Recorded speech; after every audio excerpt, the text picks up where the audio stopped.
வீட்டையே பார்க்குறாரு குரு. அப்படி பார்க்கும்போது இது தை பிறந்தா வழி பிறக்கும். ஏன்னா 2023 ஏகப்பட்ட கஷ்டத்தை அனுபவிச்சிட்டிங்க. இவ்வளோதான் கஷ்டமெல்லாம் கிடையாது, பிச்சை ஒன்று எடுக்கலை, அவ்வளோ கஷ்டமெல்லாம் பட்டுட்டீங்க.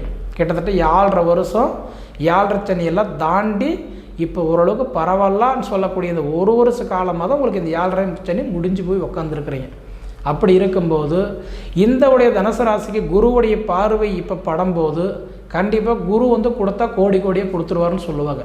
ஆனால் உங்கள் ஜாதகம் மட்டும் நல்லா இருந்துச்சு அப்படின்னா கண்டிப்பாக இந்த தை மாதத்தில் உங்களுக்கு அருமையான ஒரு மாற்றத்தை கொடுத்துருவார். நம்ம சொன்ன மாதிரி இப்போ 2023 பட்ட கஷ்டம் கண்டிப்பாக இந்த 24 தொடர்ந்து வராது. அப்போ 2024 ஏன்னா பொதுவாக எல்லோரும் என்ன சொல்லுவாங்க, தை பிறந்தால் வழி பிறக்கும், தை பிறக்கட்டும் பார்த்துக்கலாம் அப்படின்னு சொல்லுவாங்க. அப்படி தை பிறந்தால் வழி பிறக்கும்னு சொல்கிறவங்களுக்கெல்லாம் பார்த்திங்கன்னா இந்த தை மாதம் வந்து இப்போ வந்து